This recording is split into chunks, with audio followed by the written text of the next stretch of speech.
Taking some time out of your evening to join us for this meeting and to invest your time in your public lands. We'll let a few folks get settled in here as I open up the waiting room.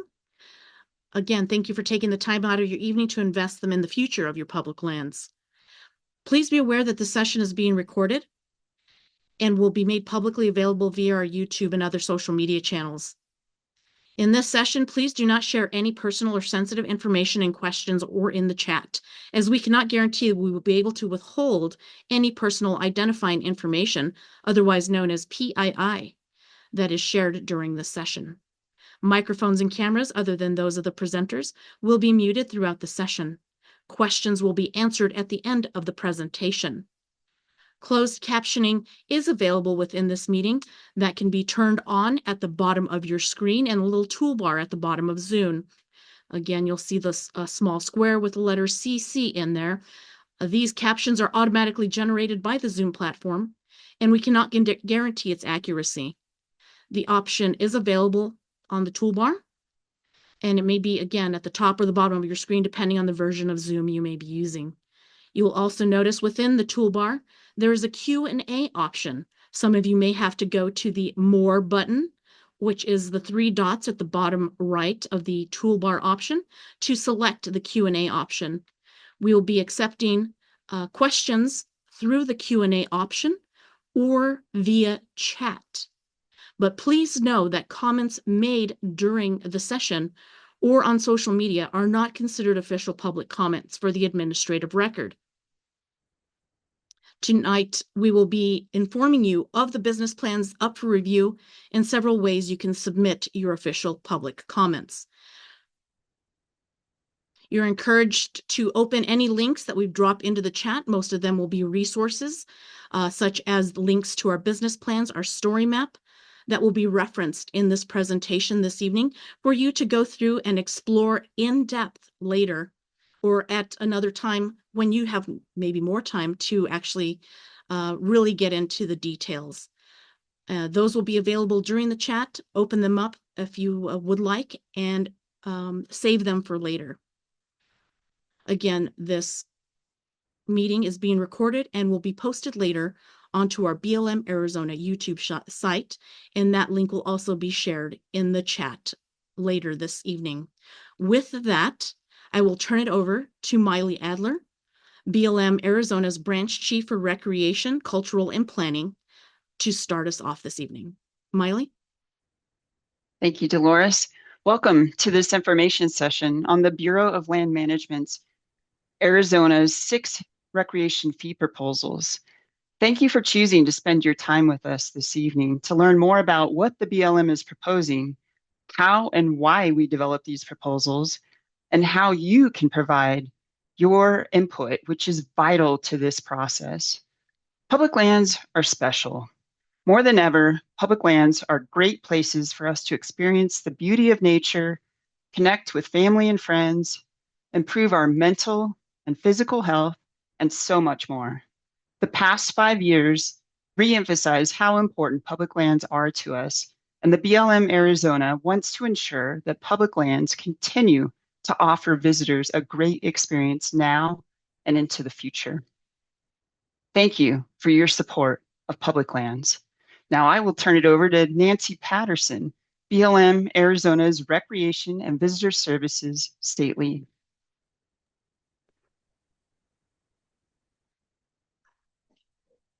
Hi, thank you, Miley. Hi, everybody. My name is Nancy Patterson. I am BLM Arizona's Recreation and Visitor Services State Lead. Thank you for joining us today for this information session on these 6 business plans. The purpose of tonight's session is to invite you to provide the BLM with your comments on these 6 recreation fee proposals that are currently out for public comment. And in the session this evening, this information session first will provide you with background and key information about what the BLM is proposing and why. And then we'll show you how you can learn more about the plans in the form of the draft business plans. And finally, how you can help the BLM by submitting your written comments for the fee proposals by October 21st. As Miley shared, public lands are special. These images depict some examples of some of the special places that are included in the fee proposals we're going to go over in more detail later in the presentation. Recreation is an important way for people to get out on public lands. Oftentimes, people are using campgrounds, day use areas, and special recreation areas to explore and connect with those public lands.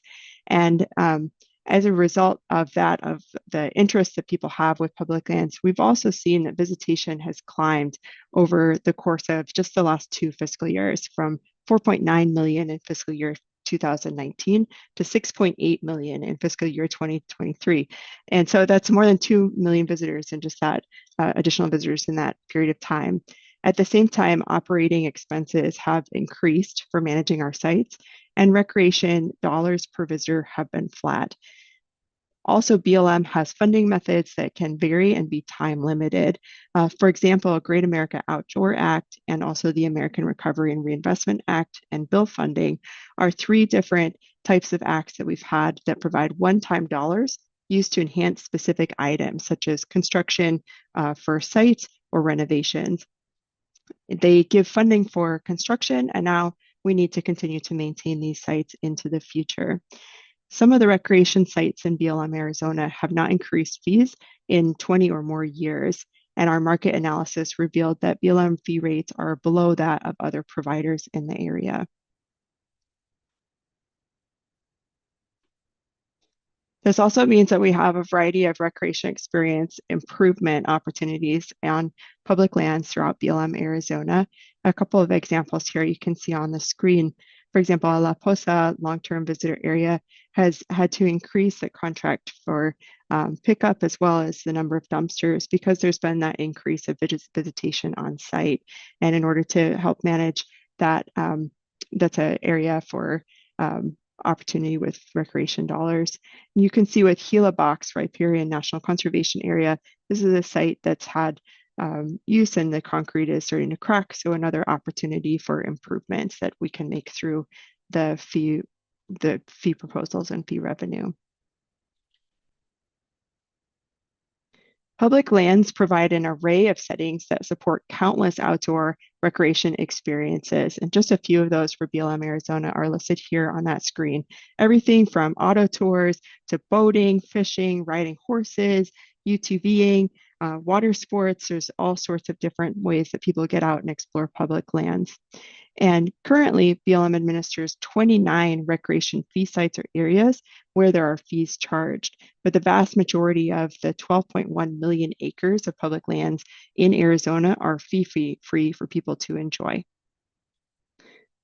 So again, it's important to remember that that vast majority of the public lands, 11.9 million acres of the 12.1 are available for people to enjoy fee-free. And there's more than 40 other fee-free recreation areas throughout BLM Arizona, where things like trailheads and other areas where people can go and recreate. We also wanted to provide some information about some recreation passes that are available for people to use that work in concert with recreation fee business plans, as well as with recreation sites. So 3 of these are the site-specific passes, which relate to certain specific sites and have specific uses. We have 3 different areas within this group of 6 plans that have proposed these site-specific passes. There are also options like the 4th grade Every Kid Outdoor Pass and America the Beautiful passes, such as the Military Pass, Access Pass, Senior Pass, and the Annual Pass.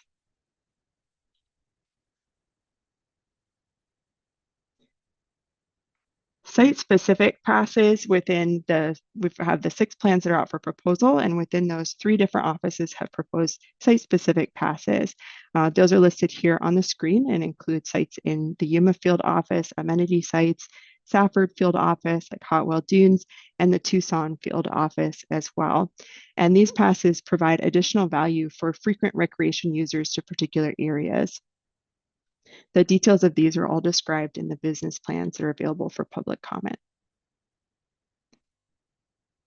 In addition, the America the Beautiful passes provide access to standard amenity sites for federal recreational lands and national parks across the country. That often means that they're used for day use and entrance fees, but it can be site specific, so it's best to look up the information at those specific locations. And standard amenity sites are also places where their fee-free days are offered. So those passes, if you have an America the Beautiful pass, often it also corresponds with places where there's fee-free days, and I'll talk about that in a minute here. Standard amenity sites are listed there on the left side that are within these 6 plans. And all America the Beautiful passes, as well as the Every Kid Outdoor passes, work at those locations. Expanded amenity sites are places that have additional amenities or site improvements. A couple of examples of those are certain kinds of campgrounds, or also highly developed boat launches are some examples. These particular passes that I've expanded many sites, only the senior pass and the access pass provide a discount at these locations, and the locations within the plans are listed there on the screen.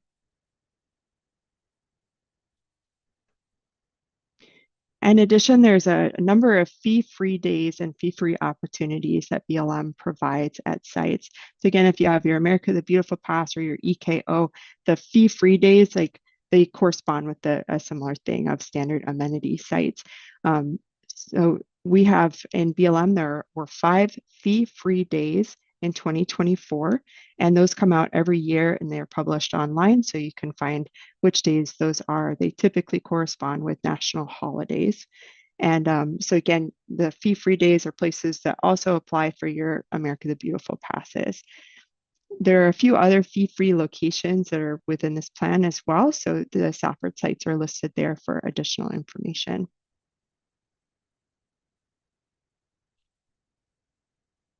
We'd like to provide a little information about how the BLM has authority to do recreation fees.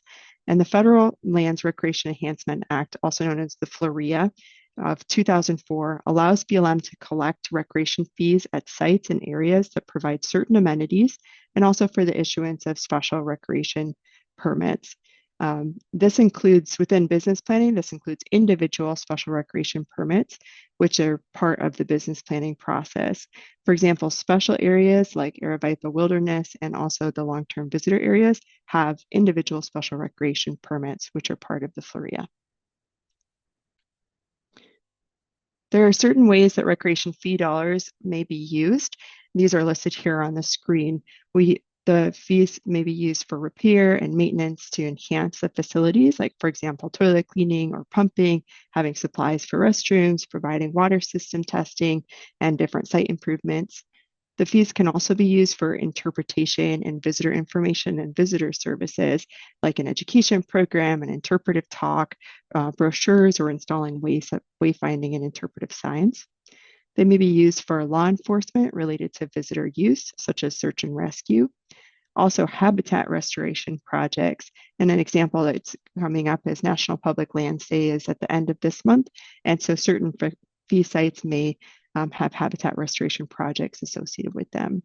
And then they can also be used for direct operating in association with the recreation fee program.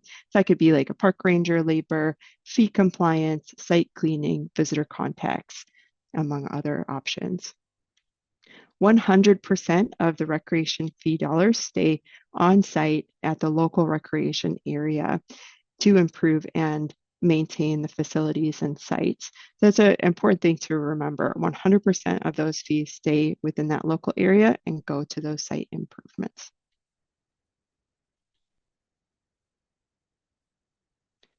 Fees are only one piece of BLM's comprehensive funding strategy to support recreation sites and services. There are other pieces of the funding strategy, which include appropriated funding, volunteer assistance, interagency cooperation, grants, and partnerships. So recreation fees just make up one piece of that. BLM bases decisions on whether to charge a fee on the criteria that's set forth in the Federal Lands Recreation Enhancement Act within FLREA, which includes market analysis and public participation. So market analysis includes a review of comparable sites in the area and evaluates fees based on fair market value. And public involvement is just like this, where we're seeking input from members of the public on the plans. And we drafted these fee proposals and we're seeking your input today. Excuse me, we're providing you information so you can provide input in the public comment period. Thank you. We wanted to take a moment to step back again to that big picture view. Many of you know that outdoor recreation is a huge economic driver in the West. There are more than 120 urban centers and thousands of rural towns located within 25 miles of BLM public lands. The recreational resources on BLM managed public lands provide critical economic support and quality of life that benefits local communities and businesses, and also attracts visitors from around the country and even across the world.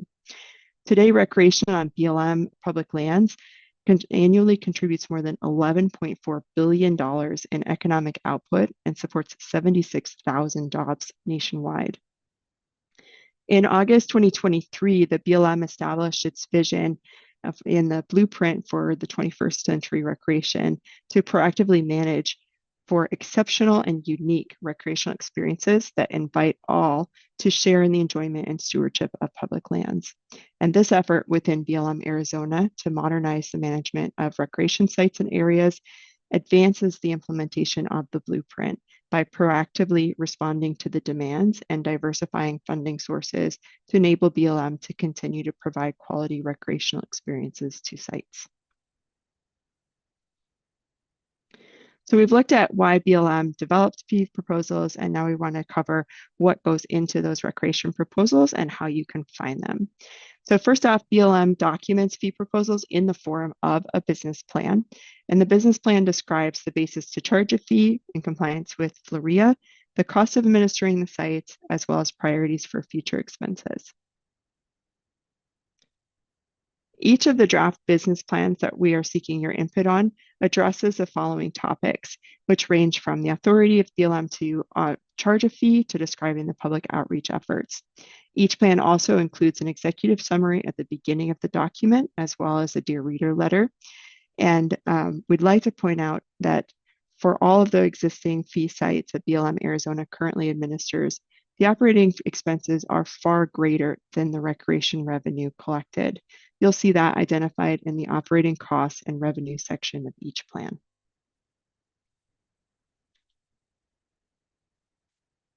We've covered what's included in the draft business plans, but there are also some items that are not part of the business planning process.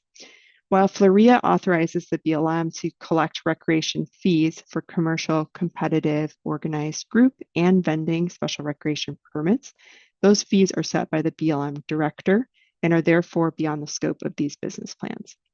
However, the recreation use fees associated with individual special recreation permits for use in special areas, examples include the long-term visitor areas and Arabipa Wilderness, are set by the BLM state director and do follow the public participation requirements of FLRIA. In addition, FLRIA authorizes the BLM to charge an expanded amenity fee for the use of reservation services. These fees can range depending on the type of service provided, and most of these services are provided through the interagency reservation system, recreation.gov.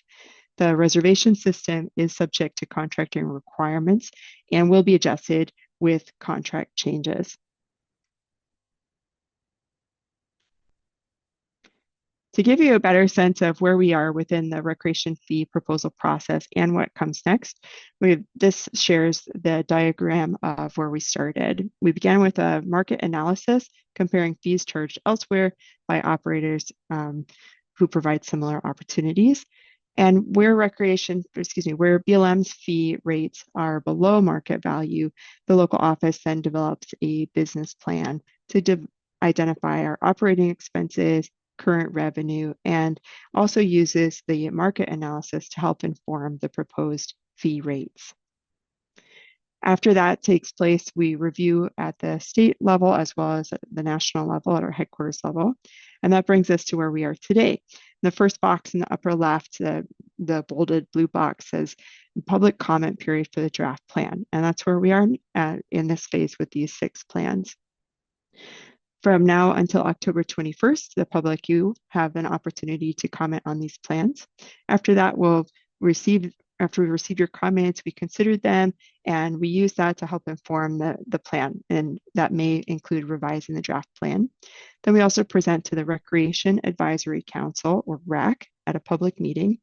The RAC makes a recommendation to the BLM on the fee proposal, which we then consider, and if approved, then BLM may begin implementing the fee, provided all the requirements of those fee sites are met within the FLORIA.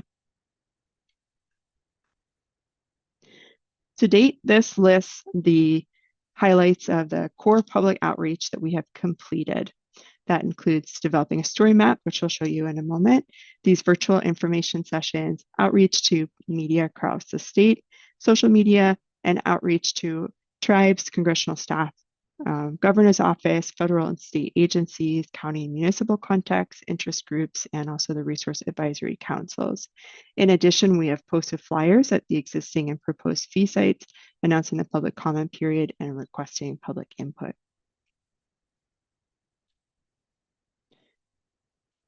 This website here is where you can find the draft business plans for public comment. When you click into this, you'll do a drop down to Arizona and it shows public comment period open and for which plans. And there are 6 actively open right now for comment. In addition, we've created a story map, which is an interactive way to see the draft plans. The story map provides an aerial view of the location of each of the site proposals, as well as an overview of the site itself and its amenities and information about the fee proposal, plus when it was fee was last updated if it has an existing fee. So now I'm going to show you where you can go to learn more about each of the 6 draft plans. And this slide shows the names of the 6 plans that we're seeking your input on. It's important to remember too, some of the plans do contain more than one fee area within them. So I'm going to walk through each proposal within the plan so you'll have a sense of which of the recreation areas are included in it. The map on the right side shows the overall locations of each of the existing or proposed fee sites that are included within these plans. And you can also use the interactive story map online using a link which Dolores is going to put in the chat. Or you can just follow along with this presentation. We're going to go through the plan from the northwest to the southeast, which is the same order of how the story map goes.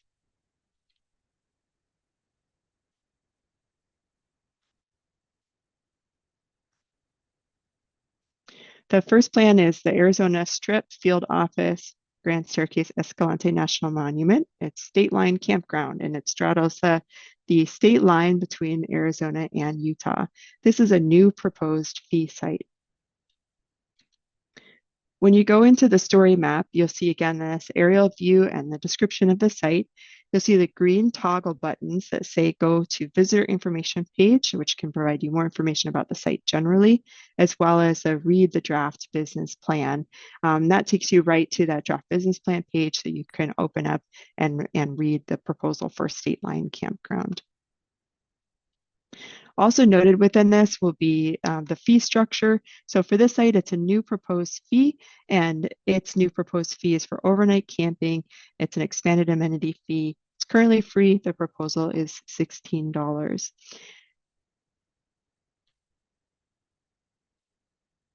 The second plan is the Yuma Field Office amenity sites. And this is a list of the specific sites that are within this plan.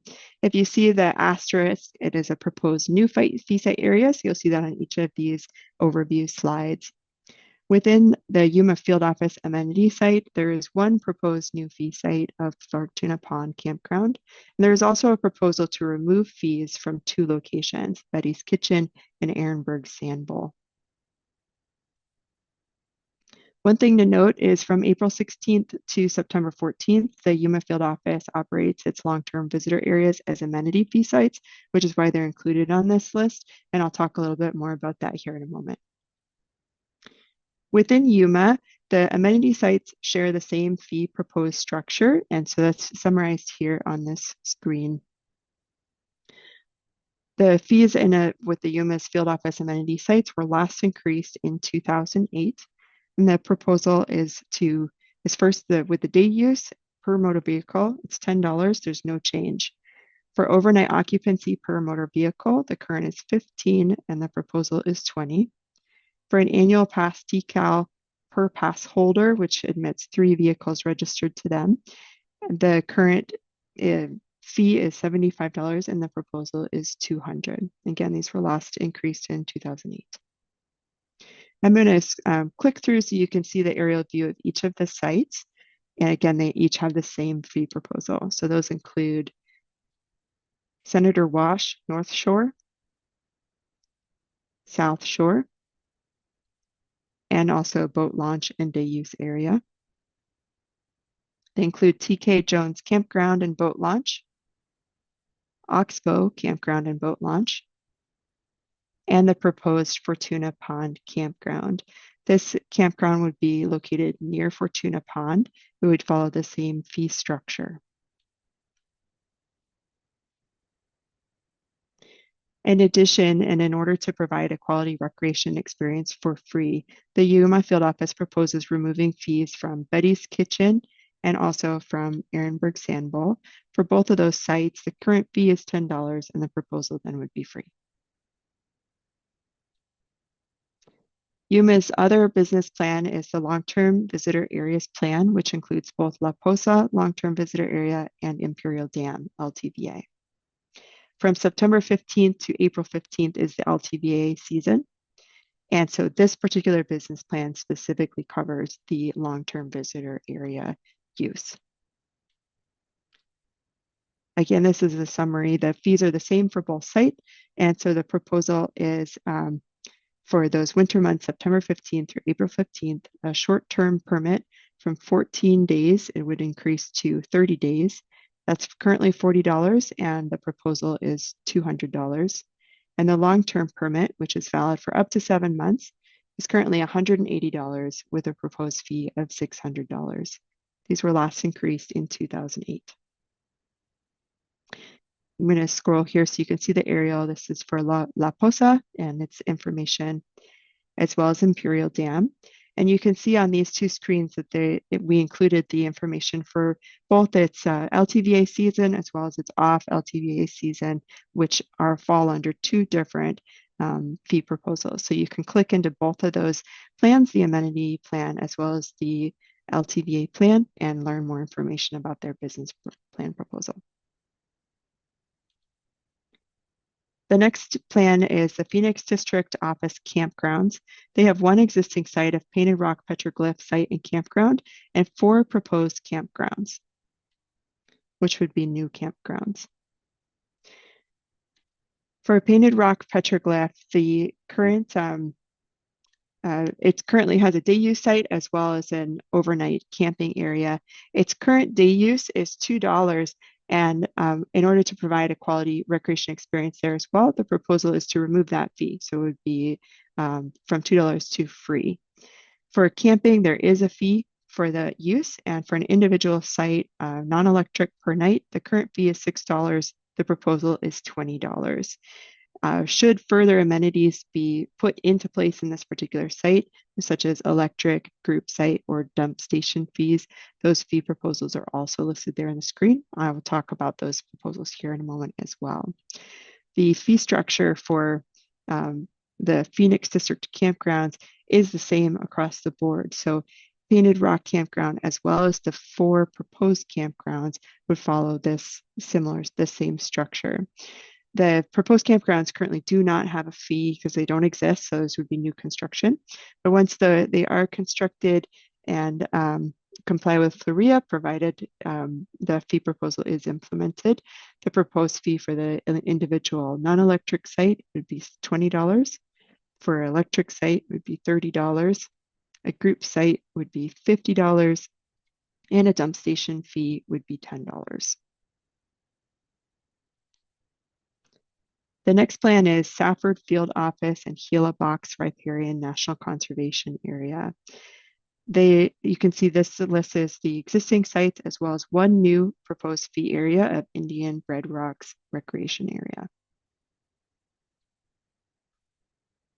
The first of those locations is Aravaipa Canyon.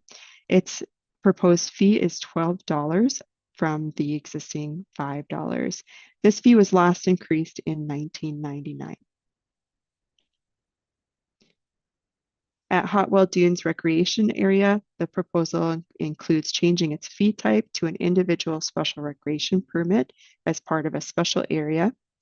And the proposed fee changes include for day or overnight use per vehicle, the current fee is $3 and the proposal is $15. And then for the vehicle annual pass for either day or overnight use, the current is $30 and the proposed is $80. These fees were last increased in 1997. For the Gila River put-in has a per person fee of up to 5 days, which is currently $3 and the proposal is $8. These were last increased in 1999. And then Safford also has several campgrounds which follow the same fee structure. These include 4 Mile, Riverview, Owl Creek, and the proposed Indian Red Rock Recreation Area. The proposal for each of these sites is for overnight for 2 vehicles per night. The current is $5 and the proposal is $15. And per additional vehicle, the current is $2 and the proposed is $5. So again, I'll click through so you can see what it'll look like on the story map. This is for the 4 Mile recreation area. The fee there was last increased in 2005. For Owl Creek Campground, the fee was last increased in 1999. Riverview was also last increased in 1999. And Indian Red Rocks is a new proposed fee area that would follow that same structure. The last business plan is the Tucson Field Office Recreation Sites and Areas, which includes these 4 locations, 3 of which are new proposed fee areas. San Pedro Riparian National Conservation Area is an existing fee site. The first of their locations is Gila River Recreation Sites, Christmas and Shores. And this site currently has no fees, so these would be new fee proposals. The proposed fee for day use per vehicle is $7. And there's also a local area pass, the Gila River Pass, proposed for $40. Camping per site is proposed for $10. A group campsite up to 50 people is proposed for $50. And group site of 51 or more people would be, the proposal is $150. For Ironwood Forest National Monument, there is an individual special recreation permit, recreation fee zone proposal. And so within this particular area, the individual special recreation permit would be per vehicle. There currently is no fee in this area, and so the proposal is $15. This applies to a specific zoned area, and the information about the zone and the boundaries of that are located within the appendices of the business plan. Las Ciénegas National Conservation Area includes several different sites, and you'll see within the screen clip there of the story map, there are several fee structures within this area. There's day use, there's a local pass called the Empire Pass, there are group sites, and then there's also an individual special recreation permit. For Empire Ranch and for airstrip day use areas, the standard amenity fee proposal for day use per vehicle is proposed for $10. And the local area pass or the Empire Pass would be proposed for $40. These are new fee sites, so there is no charge before. And the fee permits access for day use at both of those locations. There are group sites at Airstrip, Maternity Well, and Ag Field that are proposed for 1 to 75 people per day or per night for the group site. The proposal is $100, and for a group site of 76 or more people, the proposal is $200. They also have, They also have an individual special recreation permit for overnight camping, and the proposal is $15. And the final site within their plan is San Pedro Riparian National Conservation Area. There is one current fee, and it's also known as Sprinka. And so the one current fee is $2 for camping backcountry. The proposal is to change it to $10. They also propose adding a day use standard amenity fee of $10 and a local area pass called the San Pedro Pass that would be $40. Those passes and day use would apply for all of the Sprinka day use sites for the entire day. The fee for the camping in the backcountry was last increased in 1988. Additionally, our BLM recreation fee policy encourages us to use an index for routine adjustments to fees and to get public input on establishing the method and the index rather than reviewing each individual future fee adjustment. There are some benefits to using an index for future adjustments, such as the BLM would not be introducing steep fee changes. Instead, the fees would evolve in tandem with changing costs of goods and services. Within each plan, this proposal is identified and listed.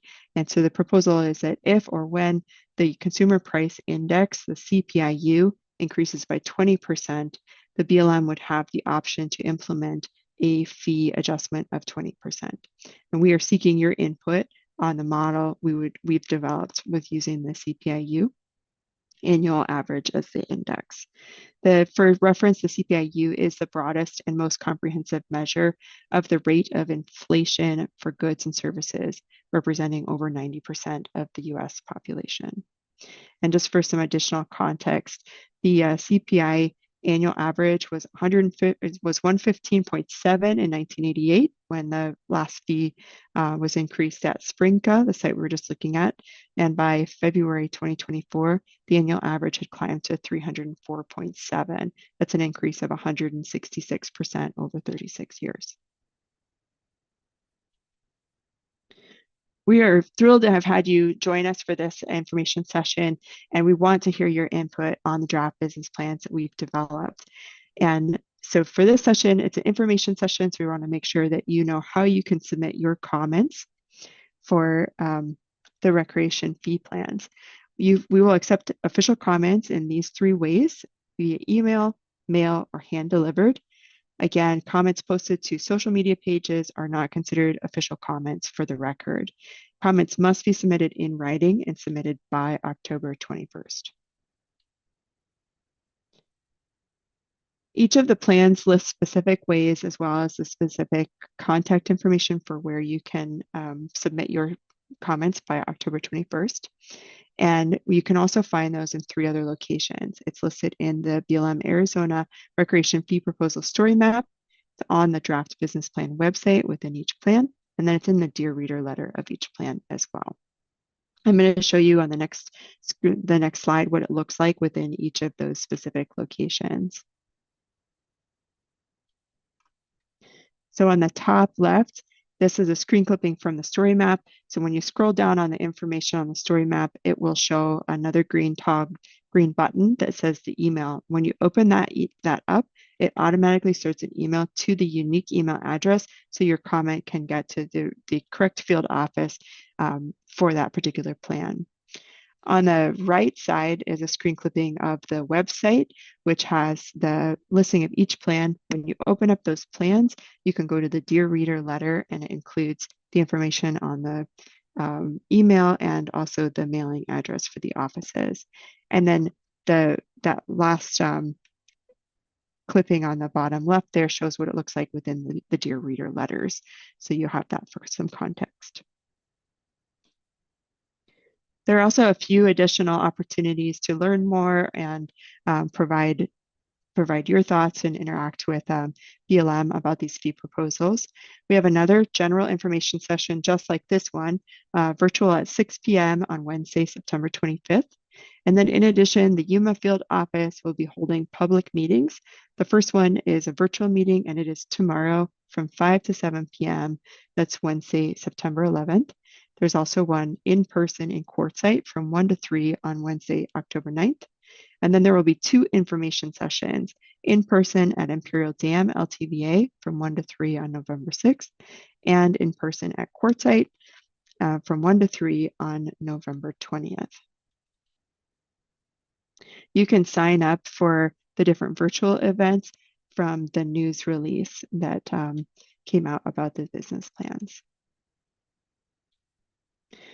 And finally, we'd like to thank you again for listening to this information session. And thank you for taking your time and sharing your evening with us. For public comments and official comments, please submit those comments through those avenues that we mentioned. Now, at this time, I know that there's been some chat conversations, and so we'd like to bring it back for questions. And Dolores. Yes, thank you, Nancy. Right now, I'm not seeing any questions in our Q&A portal, but I will open it up to verbal questions. If you have a question, please raise your hand. You will be called on in the order that your hand goes up, and you will be asked to unmute. We will go ahead and give you some time for that to either pop in questions into the Q&A portal or to raise your hand to be acknowledged for a question.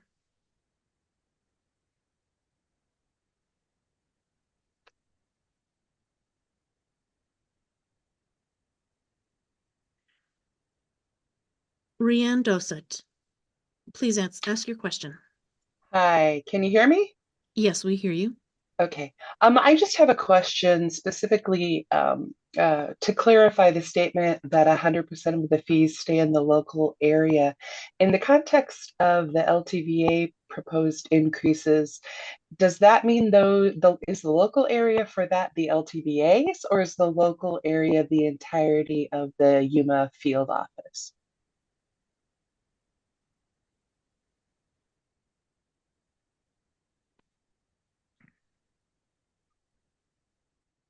Nancy, would you like to take that, or should we move Sure. to the district? I can start, and then if Ray wants to add any, that's great. I wanted to scroll back to this. I think this is what you're referring to, Ryan. And yes, 100% go back to the fee site or area, the recreation area. So for the LTVAs, that means that those fees go back to the LTVAs for the operating costs of those sites. Okay, thank you for that clarification. Thanks for the question.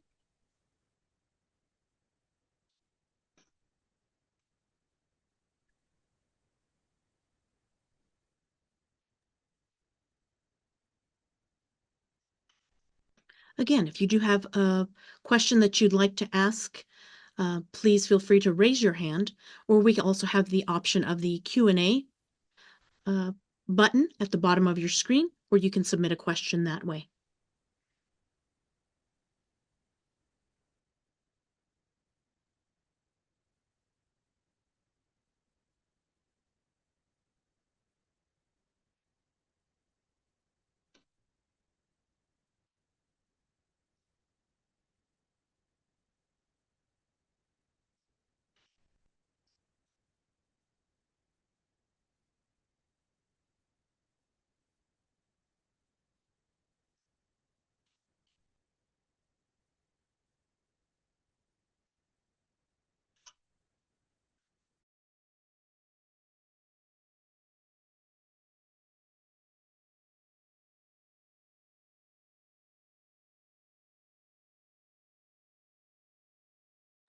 We do have a question that has been submitted. What is the total salary of La Posa Winter Annual G12? We might have to seek some clarification on some of those references there from Mr. Edward Willis.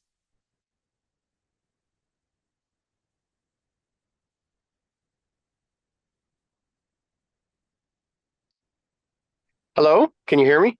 Yes, we can hear you. Okay, so the clarification I'm looking for is in the proposal, there was 2/3 salaries listed. For example, you can pick any one of them, the senior LEO, senior ranger, day planner, whatever. But what I need to find out is what is the total salary for a BLM employee listed on that proposal in the UMA field office for the La Posa South LTVA. That would be combining both the winter and the off-season salaries.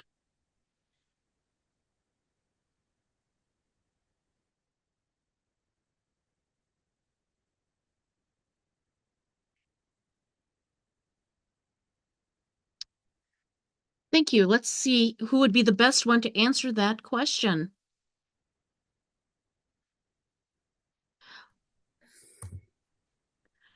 Ray, would you be able to make that reference? Sure, Edward. This is Ray Castro, field manager for the Yuma field office. And that 2/3 is just for the 2/3 time that they're spent working in the LTVAs. Now, the actual salary, the full-time employee salary for a GS 11 or GS 12 is available through our GS pay scale. I don't have that number on the top of my head, but that is available online off the GS pay scale. You gotta keep in mind also that law enforcement does have a premium pay to that pay schedule as well. And Ray, for your reference, and for those in the meeting this evening, in the chat, I just dropped the general schedule via OPM for government pay rates for the in the GS scale. Again, you might also make sure to look that there's usually a cost of living adjustment that is a reference to some locations that may impact the annual salary or hour salary that's in those GS scales. And thank you for that, Dolores. I do have another question here, and Ray might also be one of the better ones to answer this one. Are there specific enhancements that are going to be made to the LTVAs with the extra money? Correct. We do have some potable water tanks that we do need to replace based off previous inspections. They need to be replaced within the next couple years. And then we also need to get that well and new dump station, water stations fixed and up and running at La Posa Tyson. Thank you. Also, too, I do notice that there are a few folks joining us via the phone, and Zoom allows users that are dialed in to our meetings directly from a phone without the use of the application to raise their hand. If you would like to raise a hand to ask a question, you can dial 9 on the phone's dial pad.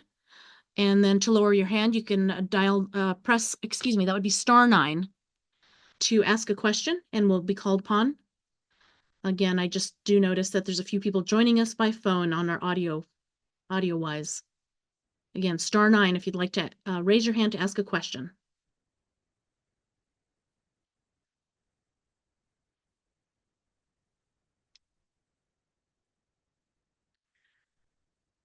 You can also place them in the chat. Those come directly to myself as well as several of the co-hosts that have been identified here, or through the Q&A option.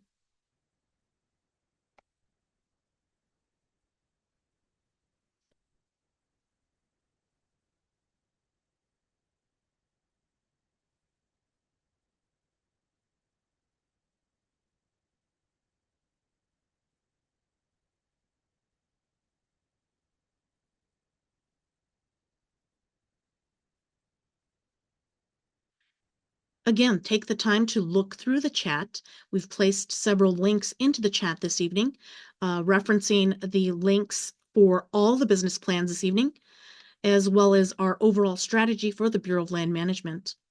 I do have a question again from Edward Willis. Why is the Tyson Wash Water Station not operational now?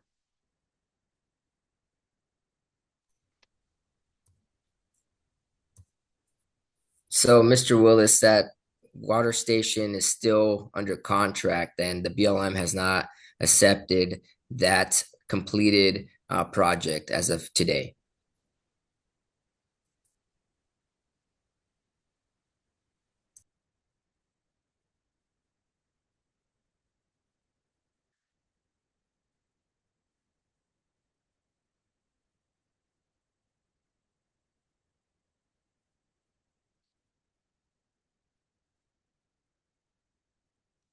Thank you. It looks like we've got a question from one of our phone-in guests. I have asked them to unmute. I believe that should give them the notification for unmute. Hi. Hi, phone guest, we can hear you. Yeah, sorry, I came late to the meeting, I apologize, but can you tell me when the increase in prices are going to be enacted? Is it this year?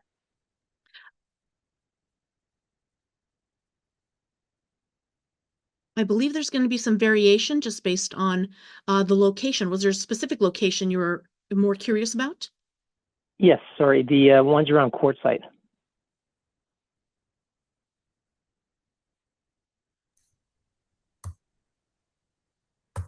Ray or Nancy, would you like to Yes, this is Ray Castro, Field Manager for the Yuma Field Office once again, and we do not have a proposed date of when the fees will go into effect. We're early on in the process. We have a public comment period that's open now till October 21st, and we still have to present to the RAC later this winter. So, depending on those timelines and the process, we don't have a set date for when these fee increase or proposed fee increase will go into effect. So it won't be this year then. That's correct. It will not be this year. Okay. Thank you very much. You're welcome.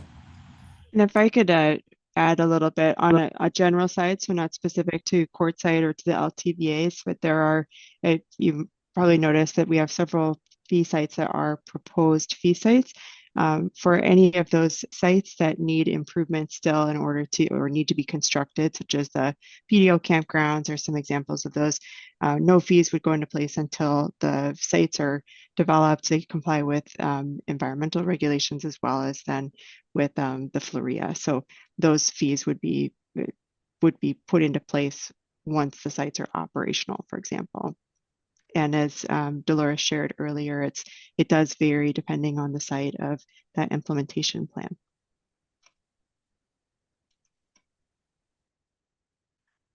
Okay, I do have another question that was posed as a direct message.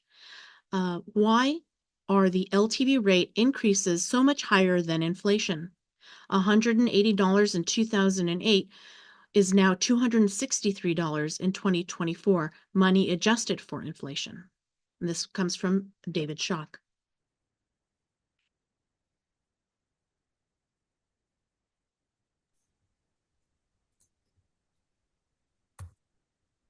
So, David, good question.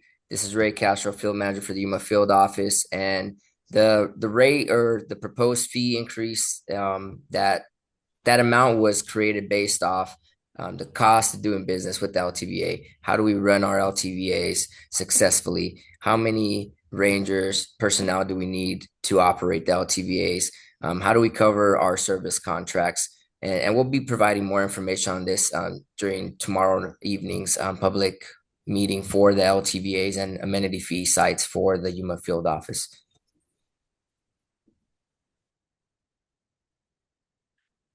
And also to add, Nancy did mention within her presentation that much of this is also based on market analysis. So we are looking at inflation as a factor, but market analysis of similar facilities, similar amenities are also taken into consideration within the area.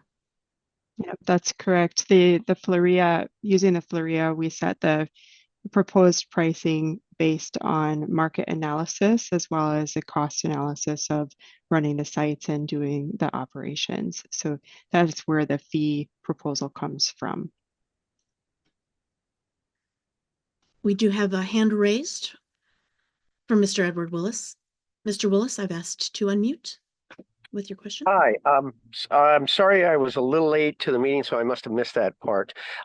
Concerning your market analysis, when I read the proposal, it's listing RV parks as what you're comparing to, and I find that not comparing apples to apples. I understand you have some problems comparing, but why didn't you compare to like some of the BLM sites up in Nevada where you can stay for 21 days for free? My point on this is with the La Posa South, for example, you have very limited amenities there, very little flat spots, but you're trying to compare it to an RV place for boondocking that has a flat spot, has paving, has a community center, has running water, has toilets that are within close walking distance of every single site. And good cell service. That seems to be disingenuous, and I would like an answer on how that came about, that someone thought that was a good idea to compare those two. Thank you.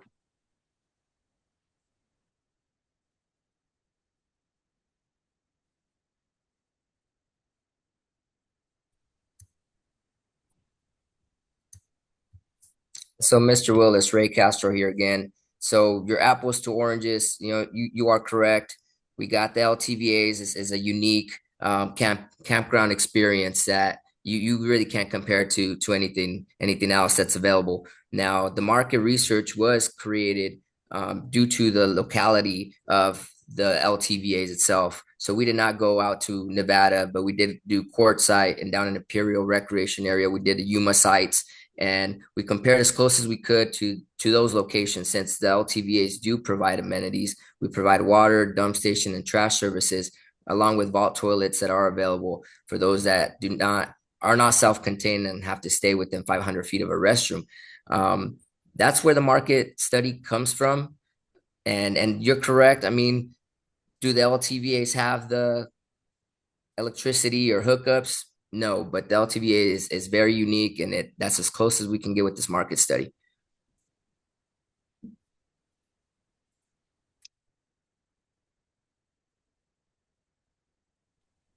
And I would just want to add to that, Floria, the law does direct us to look at fees charged elsewhere. And so that's why we would not include free sites, because it says specifically that we're comparing to other, we're looking at fees charged elsewhere.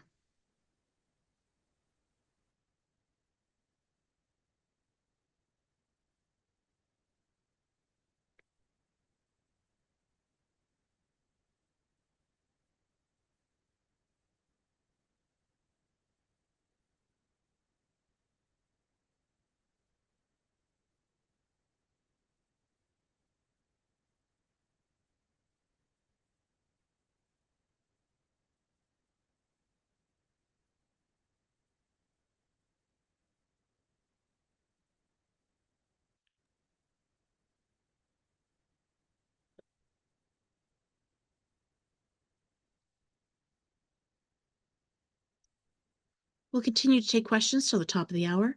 Again, want to direct you back to the chat for the many resources and links that are available so that you can take the time to go in there, study those sites that are close to you and of major interest to you.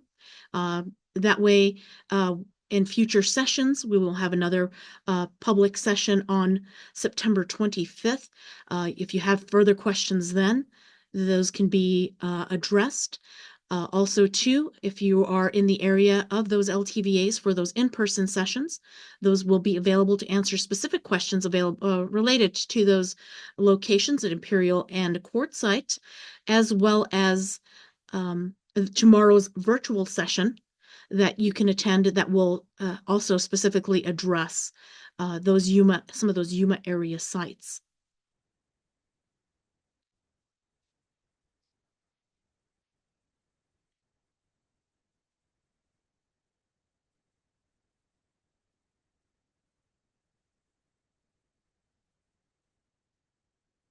It is now 7 o'clock Arizona time.